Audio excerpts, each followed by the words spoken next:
बिस्मिल्लाहिर्रहमानिर्रहीम। Operation Ajax पर अमल दरामद हो चुका था। मुंतखब हुकूमत का खात्मा कर दिया जा चुका था। मकबूल तरीन वजीर आजम की हुकूमत ख़त्म कर दी जा चुकी थी और अमरीकी नवाज हुकूमत का क़याम अमल में लाया जा चुका था। मुल्की मफाद का फैसला करने वाले वजीर आजम का तख्ता उलट के अमरीकी मफादात का तहफ़्फ़ुज़ करने वाली हुकूमत का क़याम अमल में लाया जा चुका था। मकबूल तरीन मुंतखब वजीर आजम के ऊपर गद्दारी का मुकदमा चल चुका था, उसको सजा हो चुकी थी। ऑपरेशन एजेक्स की कामयाबी के बाद CIA के एहलकार अमेरिका पहुंचते हैं। व्हाइट हाउस में वो अमेरिकी सदर और बाकी ऑफिशियल्स को ब्रीफिंग दे रहे हैं। ब्रीफिंग में वो ऑपरेशन एजेक्स की तमाम तफसीलात सामने रखते हैं। उनकी कामयाबियों से, उनके वहां पे जाने से पहले ऑपरेशन की कामयाबियों की खबरें तो अमेरिका पहुंच चुकी थी, लेकिन जब ऑपरेशन की एग्जीक्यूशन और उसके ऊपर अखराजात की बात हुई तो अमेरिकी सदर, जिनको बेहतर इल्म था कि किस तरह जब किसी मुल्क के ऊपर आप हमला करते हैं वहां पे आपको फौजें भेजनी पड़ती है, उसके ऊपर मिलिट्री जो साजो सामान है आपको वो भेजना पड़ता है, आपकी फौजों की हलाकतें होती है, मुल्क का बहुत ज्यादा बजट उसके ऊपर, डॉलर्स उसके ऊपर खर्च होता है। लिहाजा ये तो बड़ा आसान तरीका है दुनिया में मुमालिक और अपनी मर्जी की हुक्मरान लाने का, दुनिया में अपनी मर्जी की हुकूमतें कायम करने का। और ये जो साजिशों के तहत CIA के खुफिया ऑपरेशन के तहत ये जो हुकूमतें बदलने का तरीक़ाकार है, ये तो बेहतर बड़ा लो बजटेड है। ये CIA के एहलकार की ब्रीफिंग के बाद अमेरिकी सदर कहने लगे। और फिर अगले साल दुनिया ने देखा कि ऑपरेशन PB सक्सेस का आगाज होता है। और इस ऑपरेशन PB सक्सेस के हवाले से तफसीलात से पहले मैं आपको बताना चलूं कि ये ग्वाटेमाला में ये ऑपरेशन किया गया और इस ऑपरेशन की वजूहात क्या बनी। ऑपरेशन सक्सेस से पहले मैं 2-3 जुमले बताना चाहता हूं आपको। जो एक और ऑपरेशन इससे पहले प्लान किया गया था जिसका मकसद ये था कि किस तरह हमने मुख्तलिफ हरबे इस्तेमाल करके और लोग हायर करके हिट लिस्ट तैयार करके जो वहां पे हुकूमत है ग्वाटेमाला में उसको हमने किस तरह टारगेट करना है। एग्जीक्यूशंस की बात हुई, हिट लिस्ट तैयार किए गए, उसमें उन लिस्टों को रिव्यू किया गया, वो आर्मी से उन लिस्टों को बार बार जांचा गया, उसमें तब्दीली की गई और जो फाइनल लिस्ट तैयार हुई उसमें 51 लोगों को कत्ल करना, 78 लोगों को जो हुकूमत से वाबिस्ता थे उनको मुल्क बदर करना और बाकियों को जेलों में डालना जो है वो इस ऑपरेशन के तहत उन्होंने अमल में लाना था। फिर इसके साथ एक और चीज यहां पे बड़ी जरूरी है, ऑपरेशन फॉर्चून इसका नाम था। ये जो ऑपरेशन PB सक्सेस से पहले उन्होंने प्लान किया था, इसके ऊपर कितना अमल दरामद हुआ, इसका क्या हुआ, इस ऑपरेशन फॉर्चून के हवाले से मैं 2 और चीजें बताऊं कि साइकोलॉजिकल वारफेयर भी जो हुकूमत थी और हुकूमत के मुंतखब हुकूमत थी और उनके जो लोग थे उनके खिलाफ मुख्तलिफ किस्म के हथकंडे इस्तेमाल किए गए। उसमें यह भी था कि उनके घरों में ताबूत भेजे गए, उनको उन ताबूतों पे लिखा गया, साइकोलॉजिकल वारफेयर जिस तरह किया गया कि आपकी ज़िंदगी के 5 दिन बाकी है। फिर मुख्तलिफ धमकियाँ दी गई, फिर उनको मुख्तलिफ ज़राए के थ्रू डराने की और धमकाने की कोशिश की गई। लिस्टें पहली तैयार थी, हिट लिस्ट पे लोगों की तादाद पहले से उनके सामने थी। लेकिन इस ऑपरेशन की बजाय आज हमारा आपसे बात करनी है कि जब ऑपरेशन एजेक्स कामयाब हुआ तो ऑपरेशन PB सक्सेस के नाम से एक ऑपरेशन CIA ने लॉन्च किया। और यह ऑपरेशन क्यों लॉन्च किया गया था? वजह यह ठहरी कि ग्वाटेमाला में एक मुंतखब हुकूमत, उन्होंने यह किया कि 80% तकरीबन हमारी आबादी इलिटरेट है, 70-80% लोगों के पास खाने पीने का अशिया तक नहीं है, वो गुर्बत से जिंदगी गुजार रहे हैं। तो ऐसे क्या इकदाम किए जाए जिससे हम अपने लोगों की भलाई कर सके।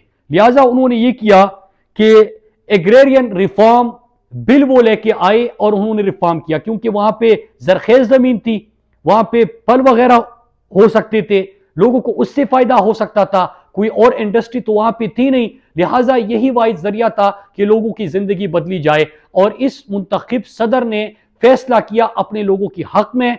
लेकिन यहां पे बात क्या हुई, यहां पे एक यूनाइटेड फ्रूट कंपनी जिनको और यूनाइटेड स्टेट्स, ये इनके बीच आ गया। CIA को जब इस बिल का पता चला तो उन्होंने नुकसान एक कंपनी को होना था, यूनाइटेड फ्रूट को, जो कि पूरी तरह काबिज थे। इनकी हजारों एकड़ ऐसी जमीन थी और कि जो वहां पे फ्रूट भी नहीं उगते थे, उससे भी नुकसान इस मुल्क को हो रहा था। लिहाजा उन्होंने क्या किया, ये बिल पास कर दिया अपने लोगों के लिए और यूनाइटेड फ्रूट कंपनी और अमेरिका बीच में आ गया। अब अमेरिका ने इनसे 16 मिलियन डॉलर का तकाजा किया। वो तकाजा जो है सदर ने ना माना, उन्होंने इनकार किया।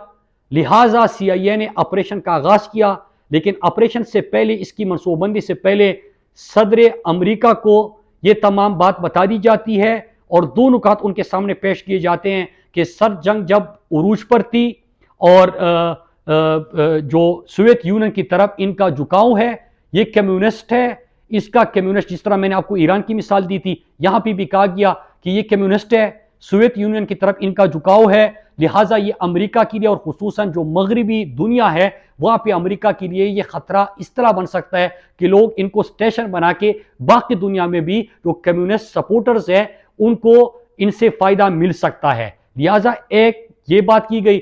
दूसरा, जो अपने अवाम के मफादात के लिए फैसले कर रहा है और एग्रेरियन रिफॉर्म्स बिल और कानून साजी ये कर चुका है, इससे भी हमें नुकसान हो रहा है, हमारे कारोबार को और बिजनेस को इससे नुकसान पहुंच रहा है। लिहाजा इसको हटाना अब लाजिम है। वजूहात क्या ठहरे? अपने कौम के फायदे का सोचना। दूसरी वजह क्या ठहरी कि ये रूस की तरफ इनकी तवज्जो है और ये कहीं रूस के ब्लॉक में पूरा पूरा ना चले जाए, इससे हमें नुकसान होगा। लिहाजा अमरीकी सदर अप्रूवल देता है ऑपरेशन PB सक्सेस का, कि मुंतखब हुकूमत को एक कू के जरिए उसकी हुकूमत ख़त्म कर दी जाए।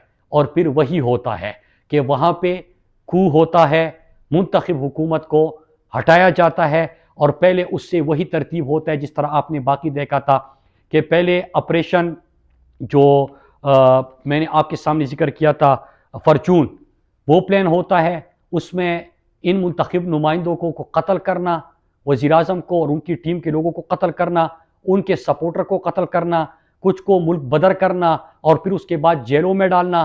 पहले उनको डराना, धमकाना, साजिशें करना और फिर इसके साथ साथ एक और चीज़ भी यहाँ पे वाज़ेह हो गई। जो ऑपरेशन सक्सेस था उसमें 2-3 नुकात पे इन्होंने काम किया कि पहले जब ये ऑपरेशन सक्सेस करने लगे थे तो CIA ने हमेशा की तरह, और इस मकसद के लिए इन्होंने क्या किया था कि स्टेट डिपार्टमेंट, CIA और उनके 3 और महकमे जो थे उनको एक जगह पे स्टेशन किया। ये खुद मॉनिटर कर रहे थे, खुद एग्जीक्यूट कर रहे थे, बजट इनकी तरफ से था। इनके बाद कौन आएगा जब इस मुंतखब सदर को हटाया जाएगा, ये भी फैसला इन्होंने खुद कर लिया था। इस मकसद के लिए राब्ता किससे किया जाएगा? इनके जितने मुखालिफिन हैं उनको इकट्ठा किया जाएगा।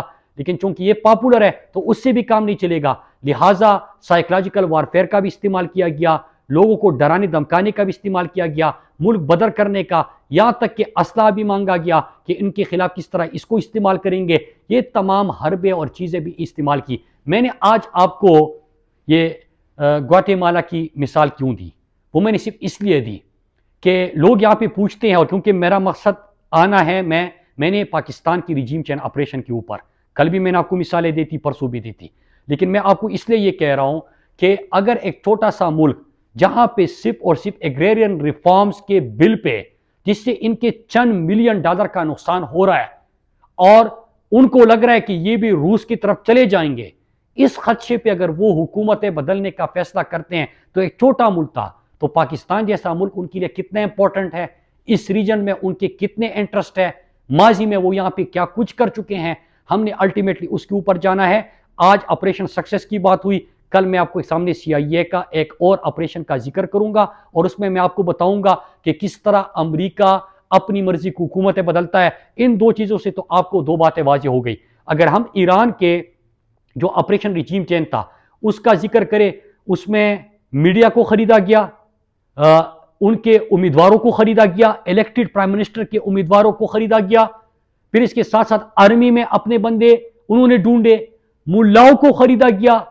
आर्मी, मुल्ला, मीडिया, पार्लियामेंट में उम्मीदवार, ये आप खुद देख लीजिएगा किस तरह इन्होंने ये खरीदा, पैसा लगाया, हुकूमत तब्दील कर दी। और फिर यहां पे इन्होंने सिर्फ एग्रेरियन रिफॉर्म्स बिल और फिर उसके साथ साथ कि रूस की तरफ ये न चले जाए, इससे हुकूमत बदली। कल मैं आपके सामने CIA के, अमेरिका के, दुनिया में वो हुकूमतें क्यों तब्दील करते हैं, क्या वजह ठहरती है, और पाकिस्तान की रिजीम चेंज ऑपरेशन की कड़ी का आगाज कहां से हुआ, वो कड़ियां क्या थी, और किस तरह इमरान खान की हुकूमत को हटाया गया था, वो क्या वजूहत थे और ऑपरेशन किस तरह एग्जीक्यूट हुआ, वो आपके सामने रखूंगा। पाकिस्तान जिंदाबाद।